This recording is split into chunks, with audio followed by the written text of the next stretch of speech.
Hi friends, எப்போ தான் நான் ப்ளவுஸ் தைப்பேனே தெரியலை. எப்படி தைச்சாலும் முன்பக்கம் டைட்டாக இழுத்துக்கிட்டே இருக்குது. உங்களுடைய மிஸ்டேக் என்னென்னு நான் சொல்லவா? இந்த வீடியோ நீங்கள் ஸ்கிப் பண்ணாமல் பாருங்கள். ரொம்ப ஃபாஸ்ட்டாகவும் தைக்கிற மாதிரி நிறைய நுணுக்கங்கள் சொல்கிறேன். ஃபஸ்ட்டு கிராஸ் பீஸ் எல்லாம் என்ன பண்ணுறேன், 1 by 1 எடுத்து வச்சு அதை அப்படியே நான் எப்படி கிராஸ் அடிக்கிறேன்னு பாருங்கள். அது மாதிரி அடிச்சுக்குங்க. அடுத்தது பட்டி எடுத்துக்கோங்க. பட்டியை ஆல்ரெடி நான் கரெக்டாக எடுத்து வச்சுருக்கேன். 3 பீஸ் இருக்குது. பேக் சைடு முடிஞ்சிருக்கு. பேக் சைடு ஆரம்பித்து தான் அடுத்த பட்டி அடிச்சுக்கிறேன். 1/2 இன்ச் தையல் கீழே போட்டுக்கிறேன். அடுத்தது பட்டன் பீஸ் எடுத்துக்கிறேன். ஒரு பீஸை ஒன்றா மடித்து அந்த ஓப்பன் ஏஜ் இருக்குது பாருங்கள், அதில் தையல் போட்டுக்கங்க. அடுத்தது இது பார்த்திங்கன்னா வி பட்டிக்கு 1/2 இன்ச் மட்டும் மடித்து அந்த ஃபோல்டிங் எஜ்ஜில் தையல் போட்டுக்குங்க. அடுத்தது பார்த்திங்கன்னா நம்ம ஸ்லீவ் எடுத்துக்கலாம். இப்போ ஸ்லீவ் எடுத்த உடனே உங்களுக்கு உள்பக்கம் வெளிப்பக்கம் தெரியணும்ல, அதனால் இந்த மாதிரி ஒரு மார்க் பண்ணிக்கிங்க. இப்போ என்ன பண்ணலாம், ஸ்லீவில் ஃபஸ்ட்டு ஏதாவது ஒரு ஸ்லீவை எடுத்து கீழே ஒரு 1/4 இன்ச் மடித்து தையல் போட்டுக்குங்க. அந்த ஸ்லீவ் எந்த பக்கம் முடிஞ்சிருக்குன்னு பாருங்கள். இப்போ பேக் சைடு முடிஞ்சிருக்குன்னா பேக் சைடு, எனக்கு ஃப்ரண்ட்டில் முடிஞ்சிருக்கு, அதனால் ஃப்ரண்ட் சைடு எடுத்து தையல் போட்டேன். அடுத்தது பேக் சைடு பீஸ் எடுத்துக்கங்க. அதுலேயும் 1/4 இன்ச் மடித்து தையல் போட்டுக்குங்க. இப்போ பார்த்தீங்கன்னா ஃபாஸ்ட்டாக தைச்சிட்டு போயிட்டே இருக்கும். அடுத்தது முன்பக்கம் எடுத்துக்கலாம். முன்பக்கத்தில் கீழே 2 சிசர் கட் இருக்குல்ல, அதை கரெக்டாக ஈவன் பண்ணி மடிச்சுட்டு ஆல் சைஸ் ப்ளவுஸ்க்கு நீங்கள் 3 இன்ச் ஹைட் இருக்க மாதிரி மார்க் பண்ணி இப்போ நான் போடுற மாதிரி தையல் டாட் போட்டுக்குங்க. இந்த மாதிரி போடும்போது உங்களுக்கு ரொம்ப டாட் கரெக்டாக இருக்கும். புதுசாக தைக்கிறவங்க யாராவது இருந்தால் நீங்கள் மார்க் பண்ணி இன்ச் டேப் வச்சு மார்க் பண்ணி தையல் போடுங்க. இப்போ பார்த்தீங்கன்னா ஒவ்வொன்றா நம்ம கட் பண்ணிக்கலாம். சிசரே எடுக்காமல் இவ்வளோ தூரம் நம்ம ப்ளவுஸ் தைச்சிட்டோம். அதுக்கப்புறம் பார்த்தீங்கன்னா பட்டியில் ஒரு பீஸை மட்டும் எடுத்து விட்டுட்டு நீங்கள் என்ன பண்ணலாம், நேராக தையல் போட்டுக்குங்க. டாப் ஸ்டிச் போடுறோம். அடுத்தது ஸ்லீவில் பார்த்திங்கன்னா ஹெம்மிங் பண்ண போகிறேன். அதெல்லாம் என்ன பண்ணுறேன், பெரிய தையல் வச்சு 1 இன்ச் அளவுக்கு மடித்து விட்டுட்டேன். அதே மாதிரி அடுத்த ஸ்லீவும் நம்ம தையல் போட்டுக்கலாம். இப்போ அடுத்தது பேக் சைடு. இப்போ தையல் சிறிய தையல் பண்ணிவிட்டு இடுப்பில் 1 இன்ச் மடித்து தையல் போட்டுக்கலாம். இது வரைக்கும் பார்த்திங்கன்னா கடகடன்னு ஃபாஸ்ட்டாக நமக்கு ஸ்டிச்சிங் போயிட்டே இருக்குது. அடுத்தது பட்டியில் என்ன பண்ணலாம், அந்த பீஸை உள்பக்கம் மடித்து விட்டுட்டு கேப் விட்டு ஒரு 1/2 இன்ச் அளவுக்கு தையல் போட்டுக்கலாம். நான் சொல்கிற ஒவ்வொன்றையும் நீங்கள் நுணுக்கமாக பாருங்கள். பார்க்கும்போது ஃபாஸ்ட்டாக ப்ளவுஸ் தைக்கணும்னு நினைக்கிறவங்க, ஒரு நாளைக்கு 10 ப்ளவுஸ் கூட தைக்கணும்னு நினைக்கிறவங்க இந்த வீடியோ பார்த்தா ரொம்ப ஃபாஸ்ட்டாக நீங்கள் ஸ்டிச்சிங் பண்ண முடியும். இப்போ பட்டி, ஸ்லீவு, பேக் சைடு மடித்து தைக்கிறது, ஃப்ரண்ட்டில் ஒரு டாட் மட்டும் போட்டு நிறுத்தியிருக்கோம். இப்போ என்ன பண்ணுறோம், 2வது டாட் நாங்கள் சிசர் கட் ஆல்ரெடி கட்டிங்கில் பண்ணியிருக்கேன். அதோடு மடிச்சுட்டு ஒரு 2.5 to 2.25 இன்ச் இருக்க மாதிரி நீங்கள் தையல் போட்டுக்குங்க. இந்த மாதிரி தைக்கும்போது நீங்கள் ஃபாஸ்ட்டாகவும் தைக்கலாம். எப்படி தைச்சாலும் கரெக்டாக வரமாட்டேங்குது அப்படின்னா அதுக்கு என்ன காரணங்கிறத அப்புறம் சொல்கிறேன். அடுத்தது சென்டர் டாட்டை நேர் பண்ணி நான் ஆம்ஹோல் டாட் எடுத்துகிட்டு ஒரு 4 இன்ச்சு ஹைட் இருக்க மாதிரி நேராக தையல் போட்டுக்கலாம். இப்போ அடுத்தது பார்த்திங்கன்னா அந்த பீஸ் உள்பக்கம் அந்த வி பீஸ் இருக்குல்ல, அதை மடித்து விட்டும் தையல் போடலாம். அப்படி இல்லைனா அதை கட் பண்ணி விடலாம்.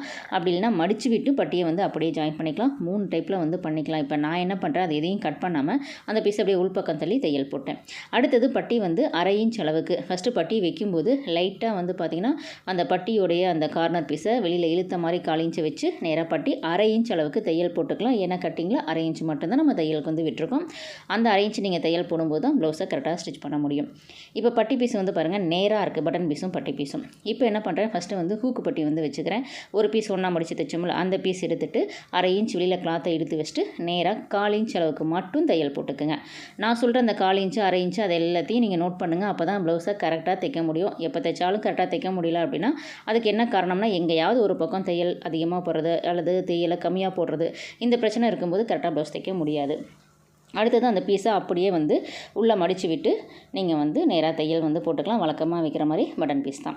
அடுத்தது வி பட்டி எடுத்துக்கலாம். 1/4 இன்ச் அதே மாதிரி தையல் போட்டுக்குங்க. இது உள்பக்கம் நான் வச்சுட்டு வெளிப்பக்கம் திருப்பிக்கலாம். மேலே டாப் ஸ்டிச் போட்டு அது வெளிப்பக்கம் திருப்பியாச்சு. அந்த தையல் மறைகிற அளவுக்கு மட்டும் வைங்க. தையலுக்கு முன்னாடி இழுத்து வைக்கக்கூடாது. அப்படி இழுத்து வச்சுட்டா உங்களுக்கு செஸ்ட்டு டைட் ஆயிரும். முக்கியமான பாயிண்ட் சொல்கிறேன். நீங்கள் வி பட்டியை வச்சு அடிக்கும்போது நமக்கு அந்த தையலோடு மட்டும்தான் வி பட்டியை மடித்து வைக்கணும். தையல் அடுத்து நீங்கள் உள்பக்கம் அந்த துணியை மடிச்சிட்டிங்க ஃபுல்லாக அப்படின்னா உங்களுக்கு செஸ்ட்டு பார்த்திங்கன்னா டைட் ஆயிரும். செஸ்ட்டு டைட்டாக காரணம் என்ன அப்படின்னா இதுவும் ஒரு காரணம். அடுத்தது அளவு ப்ளவுஸில் நீங்கள் என்ன பண்ணலாம், பேக் சைடு நம்ம டாட் போடணும்ல, அதுக்கு என்ன பண்ணலாம், ஒரு 1/2 இன்ச் நான் ஒரு 1 இன்ச் இருக்க மாதிரி விட்டுட்டு இடுப்பு சுற்றளவை மார்க் பண்ணிக்கிறேன். அதே அளவு பேக் சைடில் மார்க் பண்ணிட்டு அந்த பீஸோட சென்டரை நீங்கள் மார்க் பண்ணிக்கிங்க. இப்போ அப்படியே அந்த அந்த சென்டர் இருக்குல்ல, அந்த சென்டரை 2ஆக மடித்து வச்சுட்டு நம்ம வந்து மார்க் பண்ண வரைக்கும் மடிச்சுட்டு நேராக வந்து ஒரு 4 இன்ச் ஹைட் இருக்க மாதிரி நீங்கள் வந்து பேக் சைட் டாட் வந்து போடுங்க. நல்லா 1/2 இன்ச்சில் பிடிக்கணும். அப்போ தான் என்ன ஆகும், பேக் பக்கம் பின்பக்கம் வந்து இடுப்பு வந்து தூக்காமல் இருக்கும். சில பேர் வந்து 1/4 இன்ச் பிடிப்பாங்க. அளவு மாற்றி வச்சிட்டிங்க அப்படின்னா அப்போ உங்களுக்கு என்ன ஆகும், பேக் சைடில் லூஸாக தூக்கின மாதிரி இருக்கும். அதனால் பேக் டாட் அப்படின்றது ஒரு 1/2 இன்ச்சில் நல்லா போடுங்க. போடும்போது தான் நல்லா டைட்டாக வந்துருக்கும். அடுத்த சைடு சேம் அந்த அளவை மார்க் பண்ணி அப்படியே இன்னொரு டாட் வந்து போட்டுக்கலாம். அதை அப்படியே நல்லா கையில் வச்சு ப்ரெஸ் பண்ணி விட்டுருங்க. அடுத்தது என்ன பண்ணலாம், ஷோல்டர் வந்து ஜாயின் பண்ணிக்கலாம். பேக் பீஸை கீழே வச்சுட்டு அது மேலே ஃப்ரண்ட் பீஸ் இருக்க மாதிரி வந்து வச்சுக்கோங்க. வச்சுட்டு ஃபஸ்ட்டு வந்து ஷோல்டரில் 1/2 இன்ச் தான் நம்ம வந்து கட்டிங்க்கு எடுத்துருக்கோம். அப்போ கண்டிப்பாக 1/2 இன்ச் தையல் போட்டாகணும்.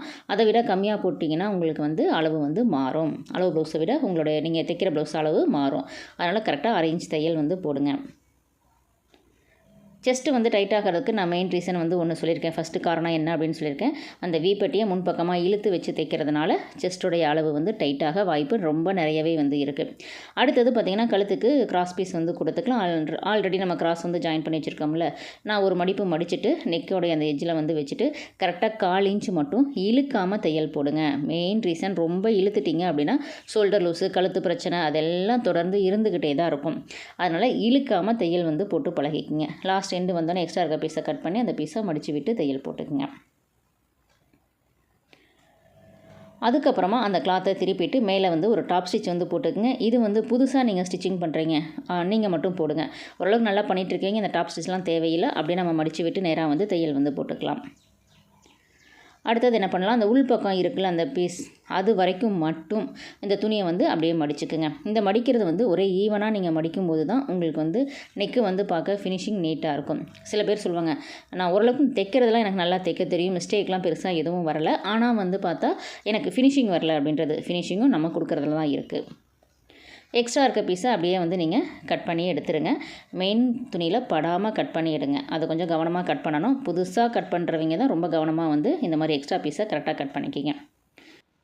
அடுத்தது அந்த பீஸை உள்பக்கமாக மடித்து விட்டுட்டு நான் வந்து நெக்குக்கு வந்து டபுள் ஸ்டிச் வந்து போட்டுக்கிறேன். ஃபஸ்ட்டு இப்போ வந்து மடித்து எஜ்ஜில் ஒரு தையல் போட்டுக்கிறேன், அந்த ஓப்பன் எஜ்ஜில்.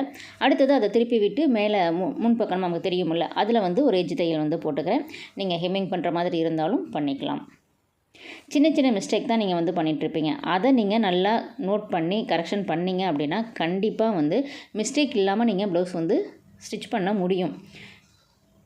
இப்போ நான் வந்து பார்த்திங்கன்னா அந்த எஜ்ஜு தையல் போடுறேன். கார்னரில் கரெக்டாக அந்த ஓரத்துலேயே அந்த எஜ்ஜிலேயே வந்து நீங்கள் போட்டுட்டு வந்துடுங்க. அடுத்தது பார்த்திங்கன்னா நம்ம ஸ்லீவ் வந்து ஜாயின் பண்ணணும். ஸ்லீவ் ஜாயின் பண்ணும்போது நமக்கு முன்பக்கம் அதாவது ஃப்ரண்ட்டு பேக் அதை கரெக்டாக செக் பண்ணிக்கங்க. நான் ஷோல்டர்லேருந்து கரெக்டாக செக் பண்ணிவிட்டு வந்து அந்த ஆர்ம் ஹோல் சைடு பாருங்கள், சிசர் கட் எனக்கு கரெக்டாக வந்து மேட்ச் ஆகுது. அதில் இருந்து கரெக்டாக 1/2 இன்ச் அளவுக்கு நம்ம வந்து தையலுக்காக வந்து விட்டுருக்கோம். அந்த 1/2 இன்ச் தையலை நீங்கள் வந்து கரெக்டாக பிடிக்கணும். இதில் நீங்கள் பண்ணுற மிஸ்டேக் என்ன அப்படின்னா, ஸ்லீவை வந்து நீங்கள் இழுத்து தைச்சிட்டிங்க அப்படின்னா உங்களுக்கு சிசர் கட்டும் மேட்ச் ஆகாது, ப்ளஸ் மாதிரியும் கரெக்டாக வந்து வராது. அதிகமான தையல் வந்து பிடிச்சிட்டிங்க ஸ்லீவ் ஜாயின் பண்ணும்போது அப்படின்னா, அந்த சைடில் இப்போ நான் காமிக்கிற சைடில் அதிகமான தையல் வந்து பிடிச்சிட்டிங்க அப்படின்னா உங்களுக்கு சைடு ஜாயின் பண்ணும்போதும் அப் அண்ட் டவுன் பிரச்சனை வந்து ஏற்படும். அதனால் கண்டிப்பாக நீங்கள் வந்து ஸ்லீவ் அட்டாச் பண்ணும்போது நீங்கள் பண்ணுற மிஸ்டேக்லாம் என்ன அப்படின்றத நான் வந்து ஒவ்வொன்றா சொல்லிகிட்டு இருக்கேன். அதை கரெக்ஷன் பண்ணிக்கிங்க. மறுபடியும் சொல்கிறேன், ஷோல்டர்லேருந்து நான் வந்து செக் பண்ணிக்கிறேன். நீங்கள் ஷோல்டர்லேருந்து இந்த பக்கம் பாதி அந்த பக்கம் பாதி அந்த மாதிரி தையல் போட்டதுனாலும் போட்டுக்குங்க, தப்பு கிடையாது. ஆனால் என்னென்னா கரெக்டாக போடணும். நீங்கள் ஸ்லீவ் கிளாத்தை இழுத்துட்டிங்க அப்படின்னா ஒன்றுமே பண்ண முடியாது. அடியில் இருக்க பீஸு கூட லைட்டாக இழுத்துறலாம், தப்பு இல்லை. ஆனால் மேலே இருக்க ஸ்லீவ் கிளாத்தை இழுத்துட்டிங்க அப்படின்னா உங்களுக்கு அளவுகள் வந்து மாறிட்டே போகும். நீங்கள் பண்ணுற மிஸ்டேக்னால தான் உங்களுக்கு ப்ளஸ் மாதிரி வராமல் இருக்கிறது, அப் அண்ட் டவுன் வருது. இதெல்லாம் பெரிய காரணம். இன்னொன்று இந்த டிப்ஸ் வந்து பார்த்திங்கன்னா, அந்த ஸ்லீவ் வளைவு நல்லா சில பேருக்கு தூக்கிட்டு இருக்குன்னு சொல்லுவீங்களா ஷோல்டர், அதனால் தைச்சு முடிச்ச உடனே இந்த மாதிரி கை வச்சு அந்த இதை வந்து நீங்கள் லைட்டாக வந்து ப்ரெஸ் பண்ணி விட்டுருங்க. அடுத்தது வீப்பட்டி அளவு, வீப்பட்டியை விட்டுட்டு அளவு வந்து மார்க் பண்ணிக்கலாம். அடுத்தது ஹூக்குப்பட்டி வந்து பார்த்திங்கன்னா எஜ்ஜில் இருந்து வந்து மார்க் பண்ணிக்கலாம். இந்த மாதிரி 2 அளவும் நீங்கள் கரெக்டாக வந்து மார்க் பண்ணிக்கிங்க. வீப்பட்டிக்கு கண்டிப்பாக வீப்பட்டியை விட்டுட்டு தான் நீங்கள் அளவு எடுக்கணும். அளவு ப்ளவுஸ்லையும் விட்டுறணும், நம்ம தைச்சிட்ருக்க ப்ளவுஸ்லையும் நீங்கள் வந்து வீப்பட்டியை விட்டுட்டு அளவு எடுத்தால் தான் கரெக்டாக வரும். வீப்பட்டியோட சேர்த்து அளவு எடுக்கும்போது இடுப்பு அளவு மாறும், அதனால் உங்களுக்கு இடுப்பு வந்து ப்ராப்ளம் ஆகும். மெயின் இப்போ நம்ம வந்து என்ன பண்ணிட்டோம், சைடு ஜாயிண்ட்டுக்கு வந்து வந்துட்டோம். நான் பேக் சைடு தான் சைடு வந்து ஜாயின் பண்ணுவேன். பேக் சைடு பீஸ் மேலே இருக்க மாதிரி உள்பக்கமாக வந்து திருப்பிக்கிங்க. ஸ்லீவ் ரவுண்டு அளவு ப்ளவுஸில் இருக்கிற அதே சேம் அளவை வச்சு நான் ஃபஸ்ட்டு வந்து மார்க் பண்ணிக்கிறேன். முன்பக்கம் ஏன் டைட் ஆகுது அப்படின்னா, நீங்கள் இப்போ போடக்கூடிய இங்கே எனக்கு சிசர் கட் இருக்குது, அது கரெக்டாக மேட்ச் ஆகும். அதனால் நான் அப்படியே வச்சுருக்கேன். ஒன்ஸ் நீங்கள் வந்து இன்ச் டேப் வச்சு அந்த ஆர்ம் ஹோல் ரவுண்டை வந்து செக் பண்ணிக்கிங்க, கட்டிங் பண்ணும்போது கரெக்டாக இருந்ததா அப்படின்னு. இப்போ பார்த்தீங்கன்னா ப்ளஸ் மாதிரி அந்த துணி அடியில் இருக்க துணியை இழுத்து கரெக்டாக நேர் பண்ணி வச்சுட்டு இப்போ நான் வந்து நேராக தையல் வந்து போட்டுக்கிறேன்.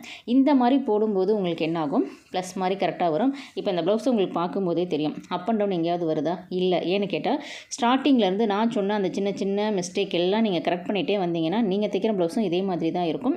அப் அண்ட் டவுன் பிரச்சனை அதெல்லாம் எதுவுமே வந்து வராது. மீதி எக்ஸ்ட்ரா கொஞ்சோண்டு கிளாத் இருக்கும், அதை வந்து ஈவன் பண்ணி கட் பண்ணி விட்டுருங்க. இப்போ அதே மாதிரி நம்ம வந்து அடுத்த சைடு வந்து ஜாயின் பண்ணிக்கலாம். இதுவும் நான் பேக் சைட்லேருந்து தான் ஆரம்பிப்பேன். பேக் சைடில் வந்து பார்த்திங்கன்னா ஃபஸ்ட்டு ஸ்லீவ்லேருந்து ஆரம்பித்தோமா, இப்போ வந்து பார்த்திங்கன்னா கீழே இடுப்புலேருந்து வந்து வரும்.